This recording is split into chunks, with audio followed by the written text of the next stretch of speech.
How to avoid training scars. This week on Mail Call Mondays.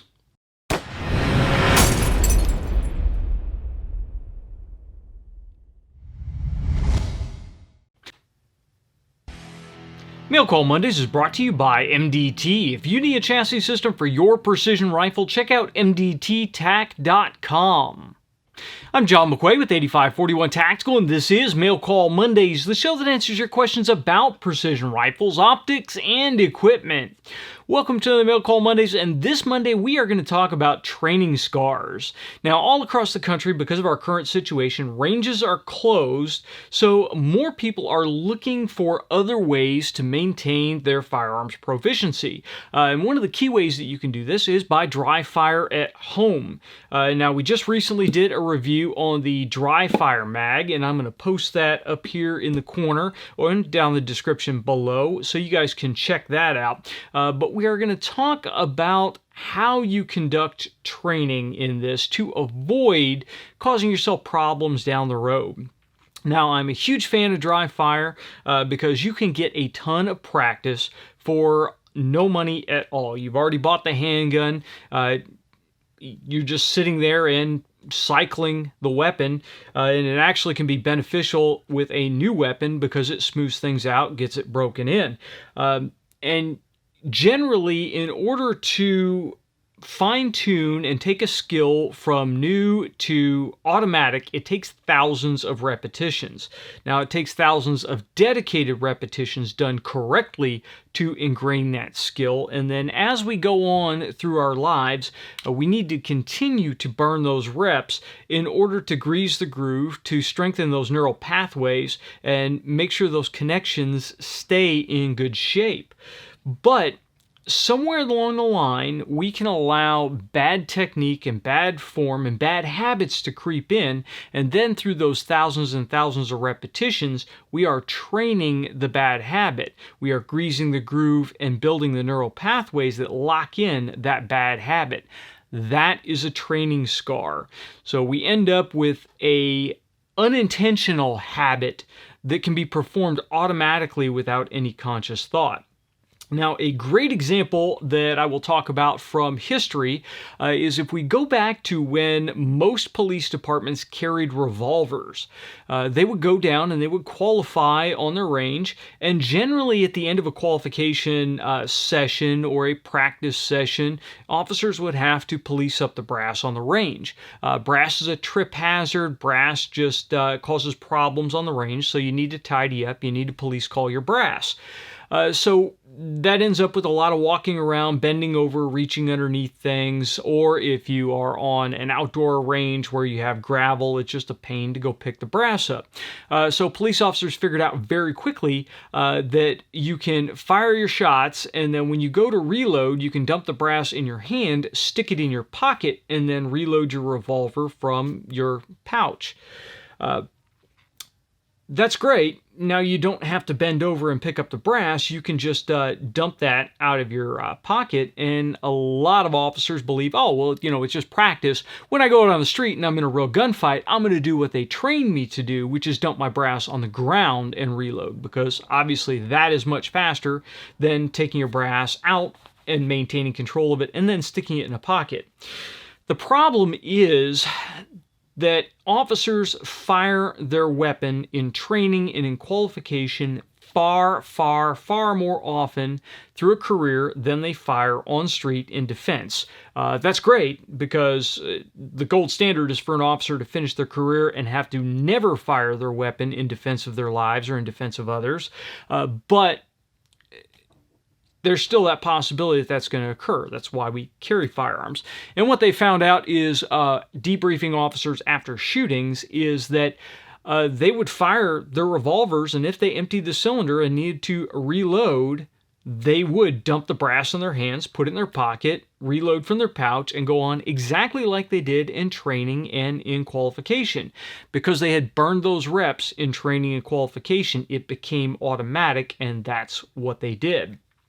Now, obviously, we do not carry revolvers on the street. At least the vast majority of us do not. There are still officers that carry revolvers as backup guns, and there are quite a few armed civilians out there that still carry revolvers. A revolver is a perfectly viable self-defense tool. So my recommendation to you, obviously, is if you are training with a revolver, make sure you allow those cartridges to fall on the ground.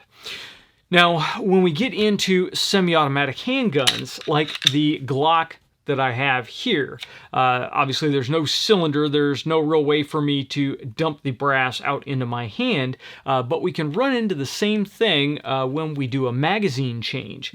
Let's assume that you are on a very structured, rigid firing line where you can't go forward of the line, or let's say even you're on an indoor range. Many indoor ranges that I've been to, it's a huge pain to be able to get permission to move forward of the line if you knock something off the table or if you drop something forward of the line. And magazines have a tendency when they are empty to bounce a good distance, especially the nice polymer Glock magazines. So I can definitely see shooters getting into the habit of, when they're fire and when the slide locks back and it's time to do a magazine change, to just eject the magazine into their hands, put it on the table or put it in a pouch or a pocket, and then retrieve the fresh magazine and reload. That's great, except if you are training for defense, that is not the fastest way to gas your gun up. We don't really practice magazine retention in the law enforcement or in the civilian world because it's highly unlikely you're going to be in a situation where you need to reload a magazine from bulk ammo and continue a fight. Generally, when we are out on the street, when we're going about our daily lives, whatever, all the ammunition that we have access to at the time is already loaded in magazines. So we are free to discard empty magazines because they are no help to us at all. For police officers, when it's done, crime scene will pick your magazine up and enter it into evidence.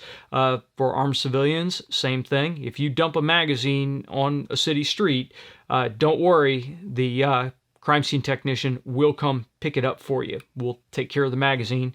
Assuming it's a lawful shoot, you'll get it back later on. For soldiers, Marines, people in a combat zone, that is a different matter.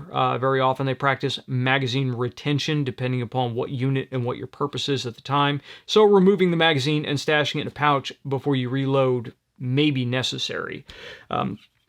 But be careful that you are training with a purpose. So if your purpose is to train magazine retention because you want to use magazine retention in a gunfight, then that's fine. Go ahead and do that. If you intend to jettison your magazines onto the ground when you are in a gunfight, then you need to practice jettisoning your magazines onto the ground, because you will not have the mental capacity to not do what you trained to do and do something different. You will fail to that lowest level of training. So what we need to do is, if you're in that situation, you need to make accommodations to allow you to drop that magazine. So if you're in an indoor range, a lot of indoor ranges that I've been in have tables, at least commercial ranges do. So bring yourself a shoebox or something, set it on that table so you can bring the gun back into your workspace. You can dump that magazine and have it fall into the shoebox while you are drawing your fresh magazine out. That will allow you to still work in a tactically significant manner, a tactically correct manner, and maintain control of that magazine and not have to get everybody to go cold because you keep kicking your magazine forward to the firing line. Same thing if you are on an outdoor range that has a rigid firing line. Do something to capture that magazine. And now this is not an end-all be-all of training scars, but what I'm trying to get you to do is be conscious of exactly what you are doing and what the steps are. And if you are performing a step in training that you would not perform in a gunfight, you're developing a training scar, because what you are training is what you will do in a gunfight.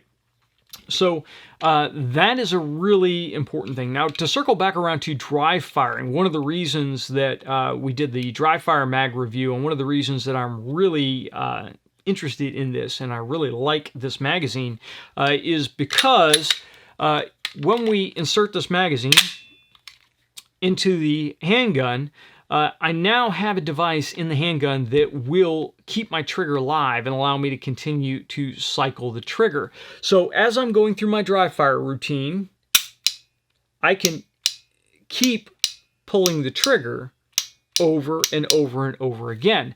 This is a semi-automatic handgun, so when I'm training live fire, I'm repeatedly pulling the trigger with the same grip, with the same sight alignment, with the same sight picture. Normally, traditional dry fire, you press the trigger and then you have to cycle the handgun and then come up, get a second sight picture, and fire again because you have to reset the trigger. So having something like this allows me to get those meaningful reps in and do it in a closer manner to what I would do with live fire. And this prevents the possibility of me training in to where I draw my handgun, punch it out, fire a shot, come back, and then cycle my slide and eject a live round onto the deck when I didn't need to do that. That would be embarrassing to do on the range. It would be possibly life-threatening to do in the real world when you need multiple shots and you fire a shot and immediately come back and cycle your slide. Not a good thing. So we need to try to find ways to perform that out. Now, I'm not saying you need to go buy a $100 mag to be able to dry fire. That's just not going to be reasonable for some people. If you dry fire a lot and you are serious about your training, then this really isn't that big a deal to purchase. But what you can do when you are dry firing is you can fire your shot, you can get your second sight picture, and then you can mentally end the drill. So I followed him down. Okay, I'm scanning. All right, I'm good. Okay, drill's over. Now I can come back, cycle the slide, and then I can come back up and repeat. Again, dry fire, okay, follow down, scan, okay, we're done. Drill's over. Cycle the slide. Now, you would definitely want to repeat this with multiple shot live fire drills out on the range.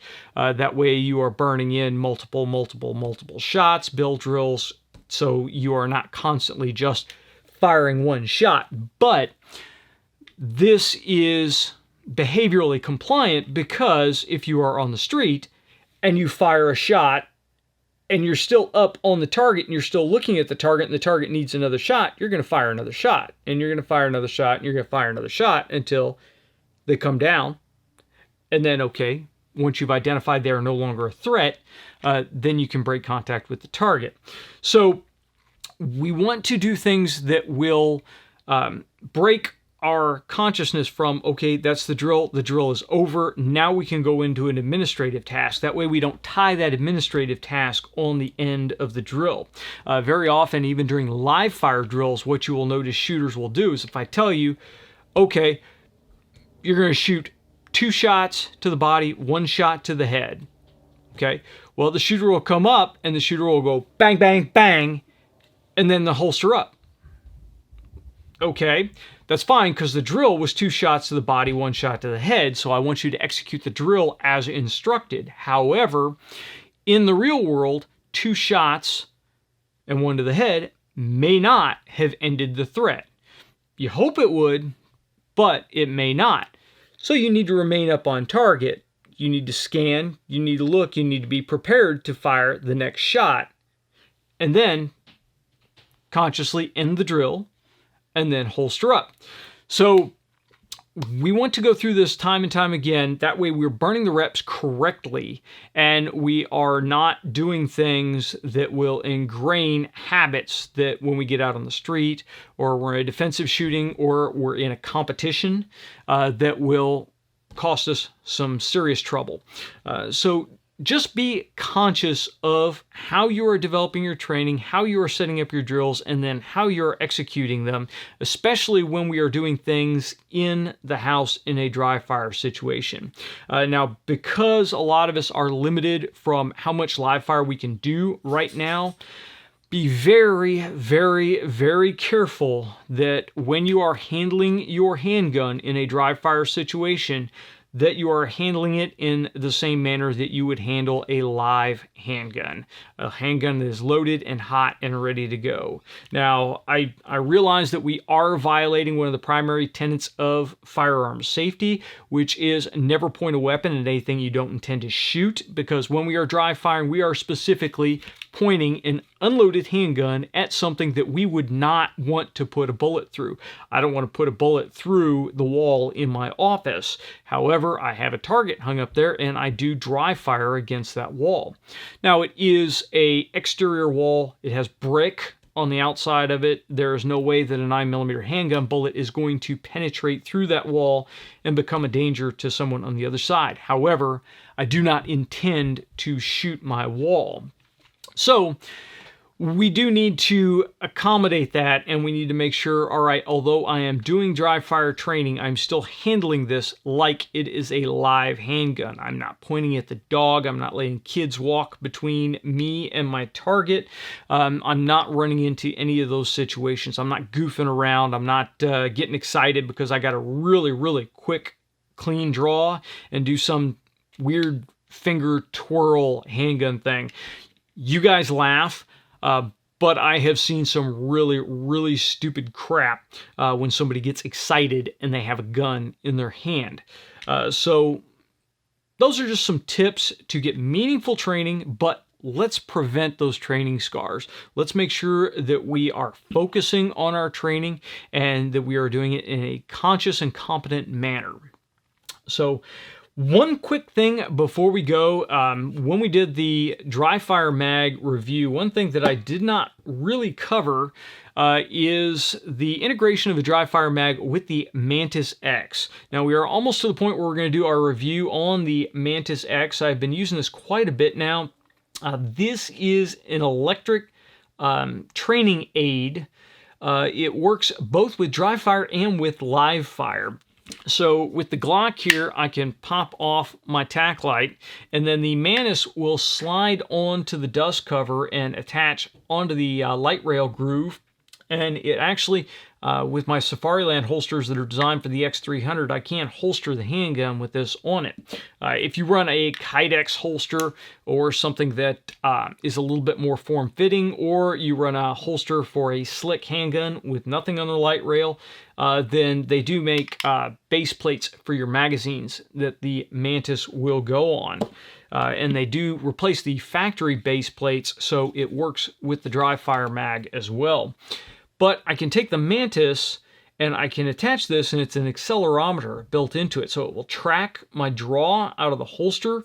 It will listen for the striker fall. And I found that with the dry fire magazine, although it takes the striker out of the equation, you're not actually manipulating the striker when you're pulling the trigger. The Mantis will pick up the click from the dry fire mag. You have to set it to a higher intensity, but it does somewhat reliably pick up the click to the point where I can definitely use it for holster draws and other repetitions. And again, I don't have to worry about ingraining that cycling the slide every time. I really, really, really like the fact that when I use it to do my draws, then I can draw, click, I can scan, and then I can holster up. And that is exactly what I would do if I was shooting live fire. So the Mantis X works great with the dry fire mag. So again, it is an expensive training aid, and it is by no means required for dry fire practice. I would much rather you guys go out there and do your dry fire practice old school with none of this fancy stuff and do it more often than think you have to wait until you can buy the fancy stuff to go out and get some good dry fire practice. One benefit of the Mantis, though, is it works on pretty much everything out there. They even make a stick-on Picatinny rail, so if you really wanted to, you could stick a Picatinny rail on the bottom of a revolver grip and use the Mantis on a revolver. But it works great for semi-automatic handguns. It even works on ARs or other rifles that have a rail on it. So that is the Mantis. We will have a full review of the X10, which is the model that we have here, coming very soon. Last thing, this is the Glock 44. We have probably close to 2,000 rounds through it now. I finally got the threaded barrel that allows me to put the Gemtech Outback 2 suppressor on it. So we got to the range and made sure that it runs fine, suppressed. Now we're ready to drop the full review on the Glock 44. I hope to get that out later this week. So that should be coming very soon. And we do have some more long gun content coming. US Optics sent us one of their foundation scopes. So that is in the T&E period right now. We're getting some shots downrange and some video footage with that. And we will have the review of the foundation coming very soon. That's it for this Mail Call Mondays. If you guys have any questions or comments over anything we've covered, please send it to us on Facebook or Twitter, or drop it in the comments section down below. I love to hear what you guys have to say, and I really want to hear, what is your dry fire routine? How do you get that practice in when you can't get to the range? And how often do you dry fire even when you can get to the range? So please drop a comment down below. If you guys have liked the video, please make sure you like, share, and subscribe. And if you want to know how to support the videos that you know and love, please come check us out over on Patreon. We would love to have your support over there. And until next time, get out and shoot.